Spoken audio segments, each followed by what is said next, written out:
Everyone, आज हम शिक्षा और संविधान की यूनिट 2 के लास्ट पार्ट में हैं और जहां पर आज हम स्टडी करने जा रहे हैं कि स्वतंत्रता, समानता, न्याय और विश्व बंधुत्व को लेकर के संविधान के क्या प्राविधान हैं। और इन प्राविधानों से पहले हम भाग 3 और भाग 4 पर चर्चा कर चुके हैं। भाग 3 जो कि मूल अधिकार हैं, मूल अधिकारों पर आपको बहुत इंपॉर्टेंट एक बात मैं बताना चाहता हूं कि फंडामेंटल राइट से रिलेटेड यहां पर नोट कर लें, ये आर्टिकल्स आप नोट कर लें और इन आर्टिकल्स से ही क्वेश्चंस आपके बनेंगे। इनमें से मूल अधिकारों में article 14, article 19, article 21, 21A, article आपका 24 और इसके बाद 32A, ये इतने आर्टिकल से आपके मूल अधिकार पूछे जाएंगे। केवल इतने से मूल अधिकार पूछे जाने हैं। 32A में जो 5 आपकी रिटें हैं, इन 5 रिट्स पर बहुत आसानी से, बहुत क्लैरिटी के साथ हर रिट का मतलब और हर रिट का क्या अर्थ है, कब इशू की जाएगी, उसका क्या पर्पस है, ये याद कर लें। और इसी को हमें B.R. अम्बेडकर जी ने संविधान की आत्मा के रूप में कहा है, संविधान की आत्मा, क्योंकि इसी में सारी चीजें आ जाती हैं। अब इन अधिकारों को तो हम न्यायालय से लागू कर सकते हैं। भाग 4 में क्या चीज कही गई है? भाग 4 में डीपीएसपी के नाम से एक प्रोविजंस हैं जिनको राज्य के नीति निर्देशक तत्व कहा गया है। राज्य के नीति निर्देशक तत्व। अब इन वर्ड्स से ही आपको इसका अर्थ निकाल लेना है। देखिए ध्यान दीजिएगा, राज्य के यानी राज्य को नीति बनाने के लिए निर्देश देने वाले जो रूल्स हैं, जो नियम हैं, वो नीति निर्देशक तत्व हैं। और इनको मानना ना मानना, याद रखिएगा, इनको मानना ना मानना किस पर डिपेंड करता है? सरकार पर। और इसी कारण इनकी आलोचना की जाती है कि इनमें बाइंडिंग फोर्स नहीं है, जबकि ऐसा नहीं है। कारण क्या है कि सरकार का चयन जनता द्वारा किया जाता है और ये जनता को सामाजिक, आर्थिक, राजनीतिक,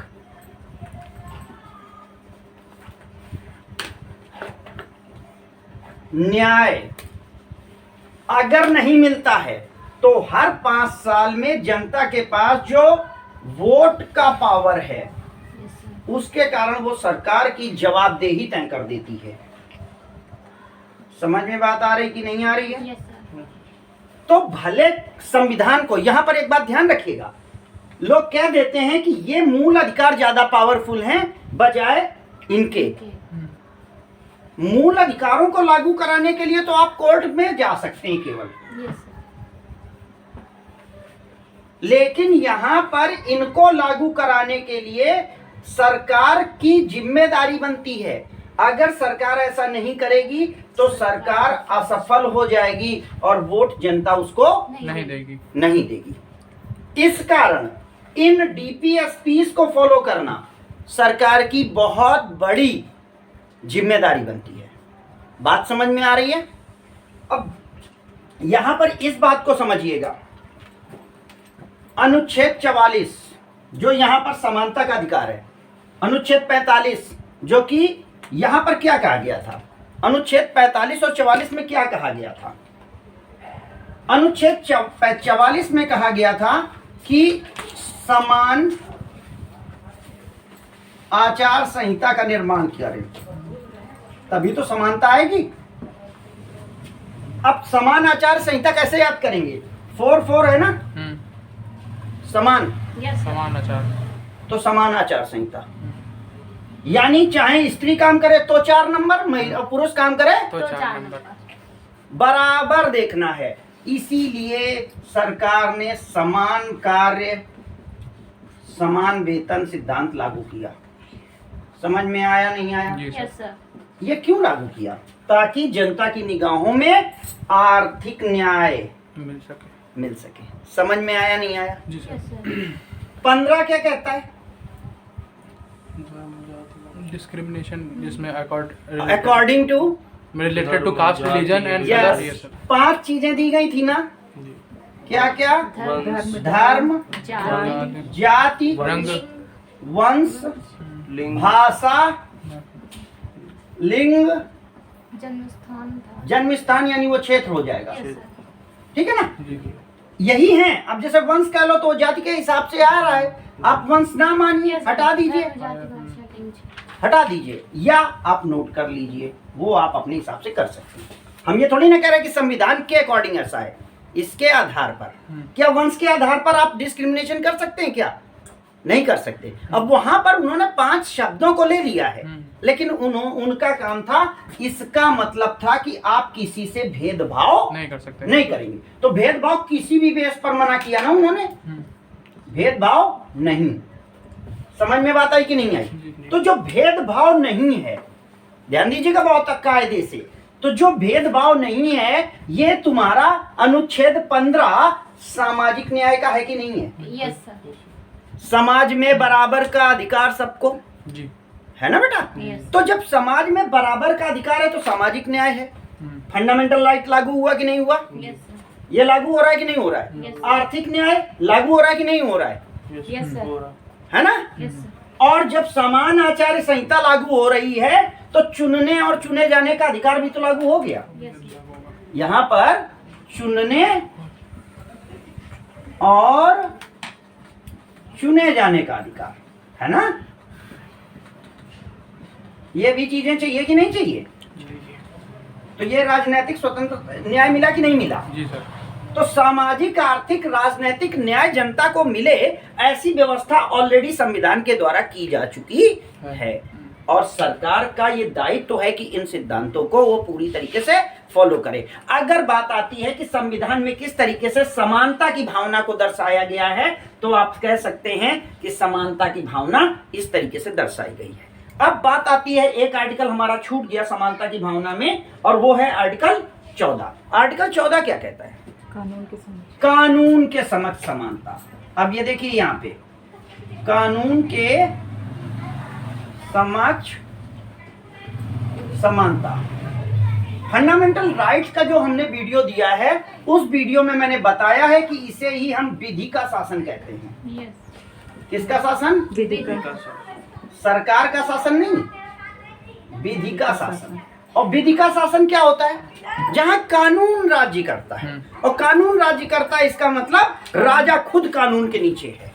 यानी इवन सीएम हो या पीएम हो, whosoever he is, वो एक इंसान है उसके पहले। और कानून की निगाहों में चाहे जितना अमीर से अमीर इंसान हो, चाहे जितना गरीब से गरीब इंसान हो, सब पर समान कानून लागू होगा। यही तो समान आचार संहिता है। जी सर। बात समझ में आ रही कि नहीं आ रही है? और इसी कारण सारे के सारे लोगों को ध्यान रखिएगा, इसके 2 सिद्धांत हैं। अगर 14 अकेले पूछा जाता है कमेंट में, तो आप इसके 2 सिद्धांतों को लिखेंगे, और उन सिद्धांतों का नाम मैं यहां पे पीछे लिख देता हूं। उसमें से पहला सिद्धांत है कि कानून सबके ऊपर है। कानून सबसे ऊपर है, कर लें इसे, सबसे ऊपर है पहली, और सभी नागरिक समान हैं। बस सभी नागरिक समान है। ये दोनों सिद्धांत डायसी के सिद्धांत से हैं।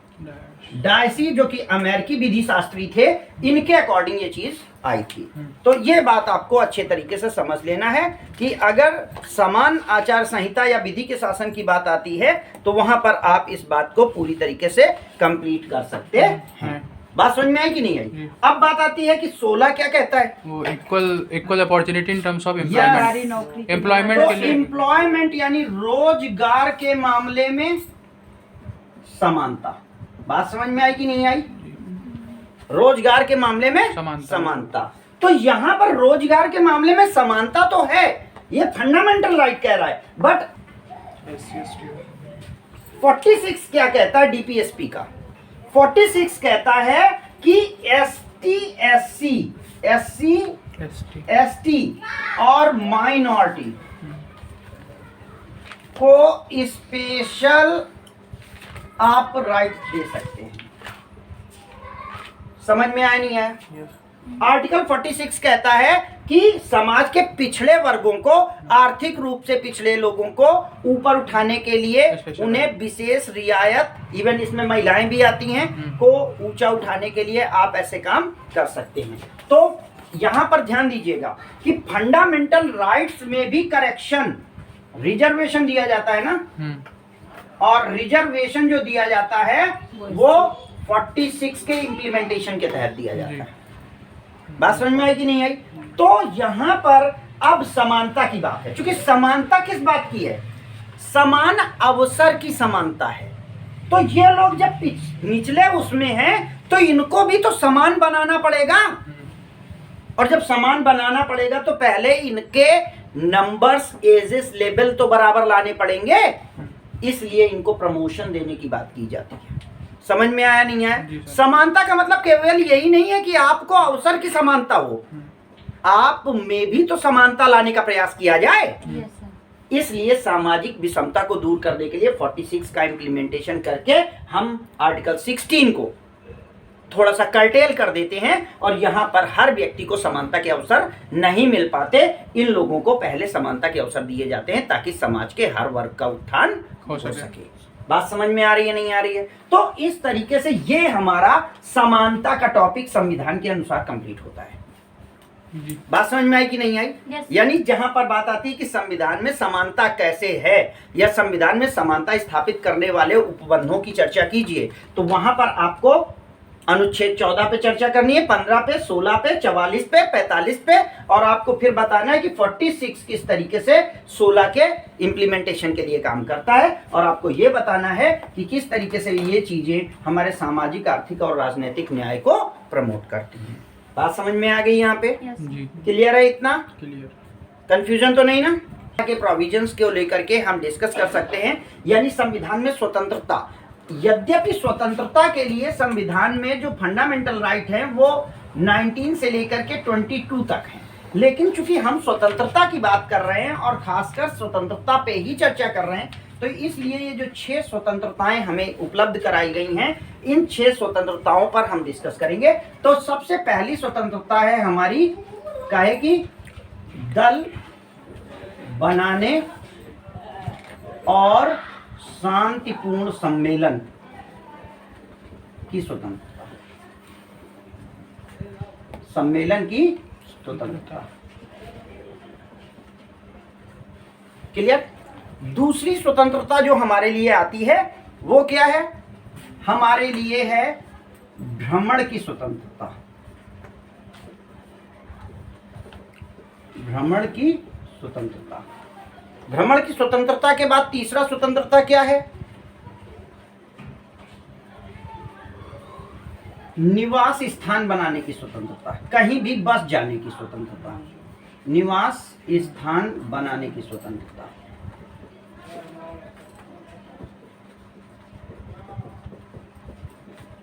अब निवास स्थान बनाने की स्वतंत्रता के बाद कौन सी स्वतंत्रता है आपका? संपत्ति खरीदने और बेचने की स्वतंत्रता। संपत्ति बेचने और खरीदने की स्वतंत्रता।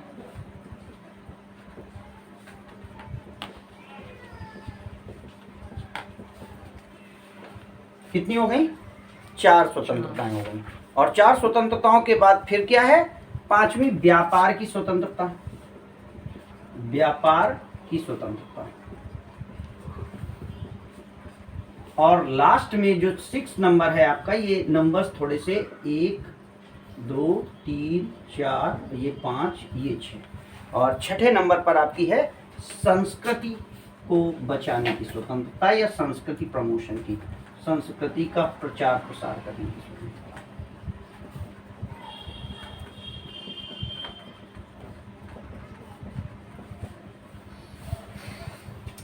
ठीक, अब ध्यान दीजिएगा।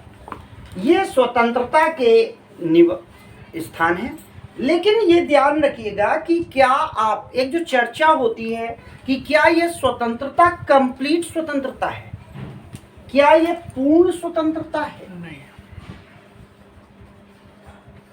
बताइए भाई।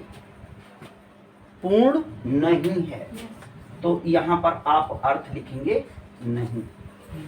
ठीक है, जी। क्योंकि बीडी जत्ती ने एक जगह कहा है कि कंप्लीट स्वतंत्रता जंगली आवारागर्दी की स्वतंत्रता हो सकती है। आप यहाँ पे दल बनाने, शांतिपूर्ण सम्मेलन की स्वतंत्रता या वाक और अभिव्यक्ति की स्वतंत्रता जो थी, फ्रीडम ऑफ प्रेस की स्वतंत्रता है, वो सारी स्वतंत्रता मान लीजिए। जैसे मान लेते हैं स्वतंत्र भ्रमण की स्वतंत्रता है, तो भ्रमण की स्वतंत्रता क्या आप मेरे पर्सनल बेडरूम में भ्रमण करेंगे? नहीं।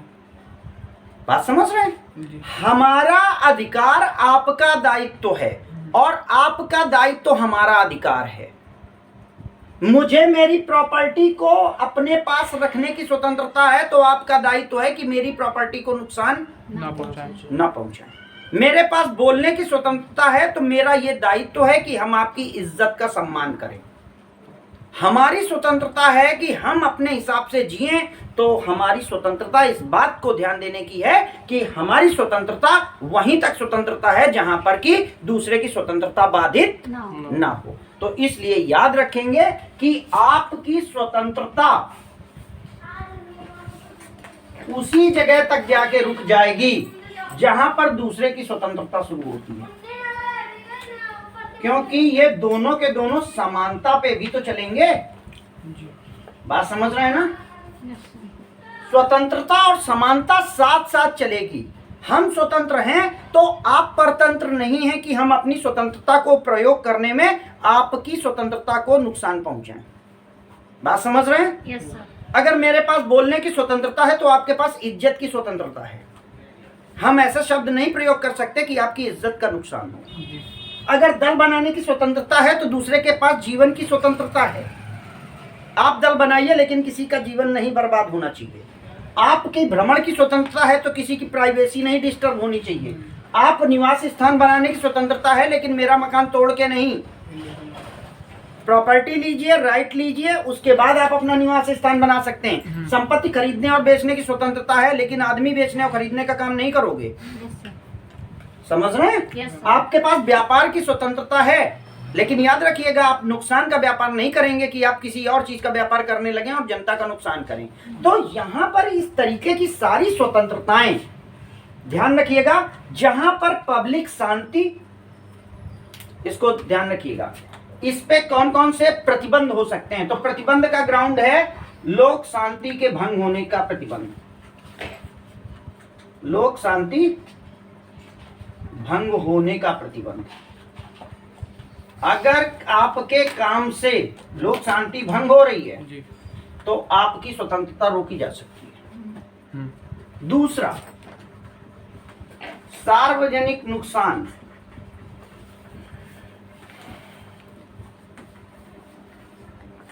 या स्वास्थ्य हानि, स्वास्थ्य संकट।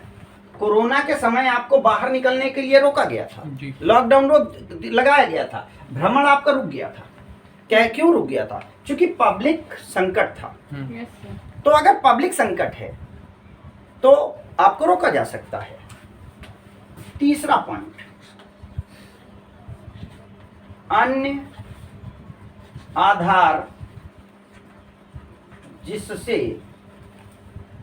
अन्य लोगों के अधिकार का उल्लंघन हो। अगर ये चीजें हो रही हैं, समझ में आ रही नहीं आ रही है, तो आपकी स्वतंत्रता पर प्रतिबंध लगाया जा सकता है, आपको रोका जा सकता है। समझ में आई बात? जी। तो ये तुम्हारा हुआ स्वतंत्रता से संबंधित प्रोविजन। बात समझ में आई कि नहीं आई? ओके, सो यहां पर न्याय, विश्व बंधुत्व, या इसी को हम भ्रातृत्व कहते हैं, भ्रातृत्व। ठीक है, तो भ्रातृत्व को आप भाईचारा भी कह सकते हैं। और आप ध्यान दिए होंगे कि संविधान की जो प्रस्तावना है उसमें इस बात को कहा गया था कि न्याय कितने थे? सामाजिक, आर्थिक, था ना, आर्थिक, राजनैतिक, ये 3 न्याय लोगों को मिले। मतलब लोगों को 3 राइट होने चाहिए। सामाजिकता जहां पर है वो सामाजिक न्याय का मतलब है कि हर व्यक्ति समान हो और हर व्यक्ति को समानता के अवसर उपलब्ध हो, छुआछूत ना की जाए। यानी जो 17 और 18 भी है वो भी समानता में इसीलिए आता है। आर्थिक मतलब जीविका कमाने का अधिकार, जीविका के लिए समानता का अधिकार और समानता के साथ साथ समरूपता का अधिकार, जिससे कि उनको बराबर लाया जा सके। राजनैतिक न्याय चुने जाने का और चुनने का अधिकार, लोकतंत्र को निर्माण करने का अधिकार। अब यहाँ पर भाईचारे और विश्व बंधुत्व की भावना अनुच्छेद 51 आप देखेंगे जब, तो 51 में है। और 51 क्या कहता है इसको आप समझ लें तो पूरी तरीके से आपको विश्व बंधुत्व की भावना समझ में आ जाएगी कि 51 के अकॉर्डिंग क्या चीजें हैं। तो क्या करना है? पहला, अंतरराष्ट्रीय शांति एवं सुरक्षा बनाना। अंतरराष्ट्रीय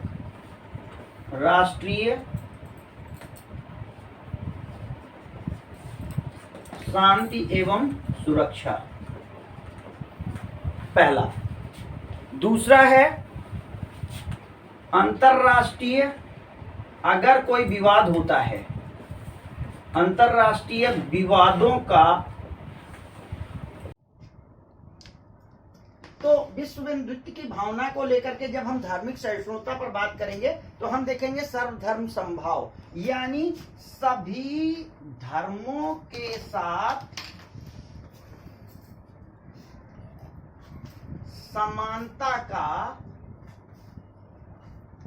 भाव रखना। ठीक है ना? ये हमारी संस्कृति का और उसका भी उद्देश्य है। और एक चीज मैं यहां पर लिखाना चाहूंगा आपको, वो नोट कर लें आप। एक कोटेशन है, अयम निजः परो वेति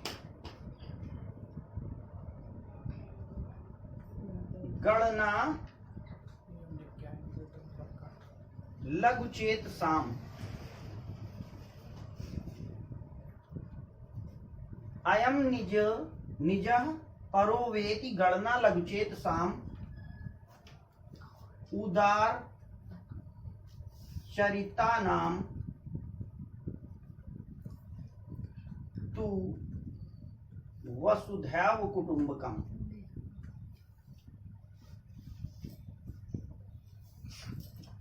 कुटुंबकम, ठीक है? तो ये आपको एक कोटेशन याद रखना है कि ये भारतीय संस्कृति कहती है। और भारतीय संस्कृति का एक और है, सर्वे भवन्तु सुखिनः, सर्वे सन्तु निरामया, सर्वे भद्राणि पश्यन्ति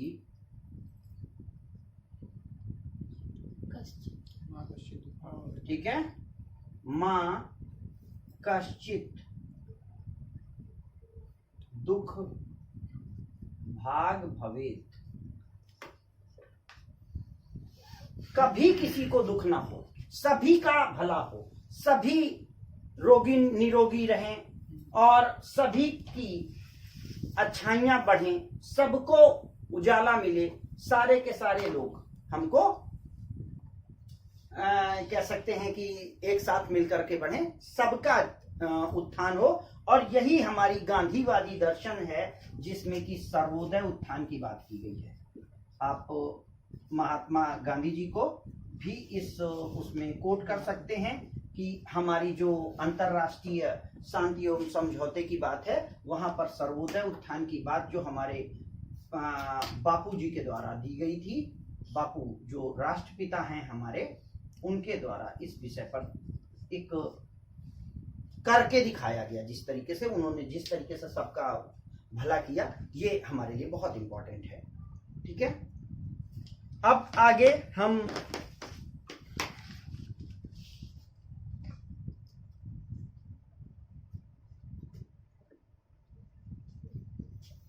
क्लियर, शिक्षा के लक्ष्यों से संबंधित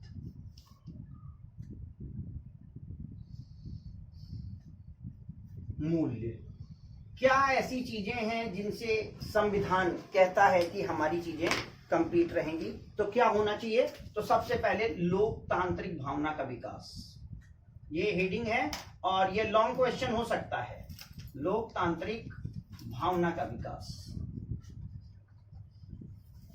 मतलब सभी को बढ़ने के अवसर मिले, पहला कॉन्सेप्ट। दूसरा है सामाजिक और राष्ट्रीय एकता की प्राप्ति। सामाजिक एवं राष्ट्रीय एकता की प्राप्ति दूसरी चीज आ गई। और तीसरे उसमें सामाजिक और राष्ट्रीय एकता कैसे मिलेगी? जब सबके साथ हम कंप्लीट करेंगे। तीसरी चीज है आधुनिकीकरण को बढ़ावा, मॉडर्नाइजेशन करना होगा। आधुनिकीकरण को बढ़ावा, ये हमारा तीसरा संविधान के अनुसार टॉपिक है जो हमें पूरा करना है। और उसके चौथे उसमें अंतरराष्ट्रीयता की भावना का विकास, अंतरराष्ट्रीयता की भावना का विकास।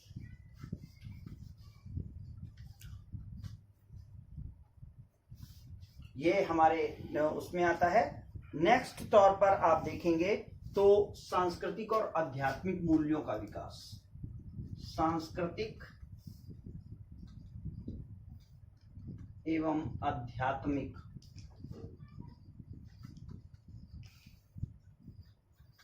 मूल्यों का विकास।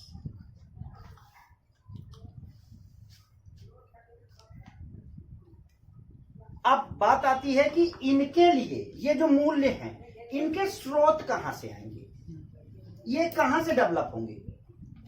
आप बता सकते हैं क्या? आप लिखेंगे इस जगह पर, बताइएगा। शिक्षा के लक्ष्यों से संबंधित मूल्य, और जो शिक्षा के मूल्य हैं, मूल्य मतलब ये क्वालिटीज है बेटा। मूल्यों के स्रोत कहां हैं, ये कहां से विकसित होंगे? संविधान ने इसमें क्या बात कही है? तो सबसे पहले संविधान ने कहा है कि हमारे धर्म से ये मूल्य हो, यानी हमें धर्म ये सिखाए कि सब हमारे हैं। हमारी धार्मिक शिक्षा ऐसी हो जो समरूपता और समानता की बात करे। समरूपता एवं समानता कहां से आनी चाहिए? धर्म से, क्योंकि सबसे ज्यादा लोग यहीं से मानते हैं ना धर्म को, कहा जाता है ना। और यहां पर भी एक आपको टॉपिक याद आ रहा है मुझे, कोटेशन में आपको याद रखना है कि आपने शुरुआत से सुना होगा, मजहब नहीं सिखाता आपस में बैर रखना। ये बात आई यहां पर, मजहब नहीं सिखाता आपस में बैर रखना।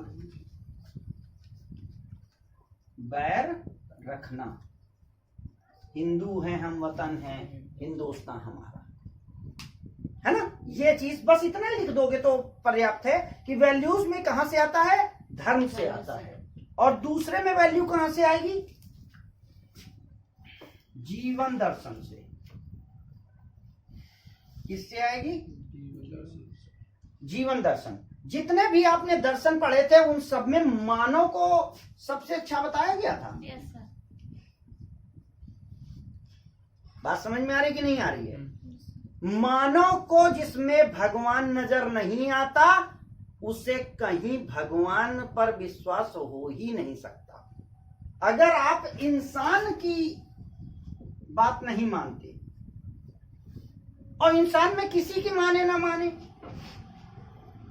माता पिता की मान लो, माता पिता को भगवान जैसे ट्रीट कर लो। अगर ये चीज आ जाएगी, यही चीज आप कल्चर में रखेंगे, जब आप अपने आप में इन दोनों का जो पुत्र होगा वो माँ को सम्मान दे रहा है, वो पिता को सम्मान दे रहा है, तो इनका जो पुत्र होगा, इनकी जो संतानें होंगी, ये इनको सम्मान दें। ये कहां से आएगा? ये जीवन दर्शन से आएगा। जी, जैसा आपने ऊपर किया है वैसा ही नीचे होगा। वैसा आपको नीचे मिलना है। अगर माँ बाप के लिए जो एक कहानी है ना कि एक मतलब बेटा अपने पापा को कंबल दे करके उसमें आया, मतलब अनाथालय में छोड़ के आया और एक कंबल दे के चला आया, कहीं उसके बेटे ने ये बात देखी थी, तो दूसरे दिन उसने क्या देखा कि वो कंबल लपेट करके और गरिया के बढ़िया अच्छे से बक्से में पैक करके रख रहा था। तो पिता ने कहा कि ये क्या कर रहे हो? तो कहने मैंने पापा देखा है ना, अपने बाबा को कंबल दे करके घर से भेजा वहां पर, तो मुझे भी तो आपको कंबल देना है। मैं अभी से उस कंबल की व्यवस्था कर रहा हूँ। उनकी आंखें खुल गई अभी से। जीवन दर्शन देख तो लिया। जैसा करोगे वो जीवन दर्शन है। समझ में आया नहीं है? इन मूल्यों की प्राप्ति कहां से होगी? जीवन दर्शन से होगी।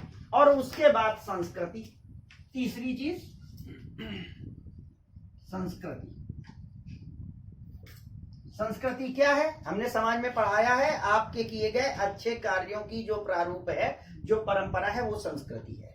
संस मतलब सुंदर, सम मतलब सुंदर और कृति मतलब कार्य। तो जो सुंदर कार्य आप कर रहे हैं, दूसरों का सम्मान, दूसरों की इज्जत, दूसरों की बातचीत, वो नैतिक आदर्श आपके जीवन में आते जाएंगे। और चौथे लेवल पर इसके लिए क्या आएगा? शिक्षा। कोई बदतमीजी से बात करता दिखता है तो यही कहते हैं यही पढ़े लिखे हो। मतलब शिक्षा में ये बताया जाता है हाउ टू बिहेव, समाज में व्यवहार कैसे करना है, यही तो शिक्षा में बताया गया है। औपचारिक शिक्षा के अलावा अनौपचारिक शिक्षा जब आप देखते हैं तो वो क्या बताती है? वो आपको समाज में व्यवहारिक बनाती है ना। तो शिक्षा भी इन मूल्यों का एक स्रोत है। समझ में आया? और लास्ट में इस मूल्य का स्रोत है सबसे बड़ा आपका परिवार। क्लियर? ठीक है। यानी इवन अगर आप एक जैसे दो बच्चों को सारा एटमॉस्फेयर एक दें तो भी अंतर क्यों आ जाता है? क्योंकि उनके पारिवारिक बैकग्राउंड में डिफरेंस होता है। और नेक्स्ट स्तर पर इस पे आ जाएगा साहित्य। बच्चे ने क्या पढ़ा है, ठीक है ना, साहित्य। और 7वें नंबर पर आ जाएगा बच्चे की जो फ्रेंड सर्किल है, उसके दोस्त, यानी बच्चे का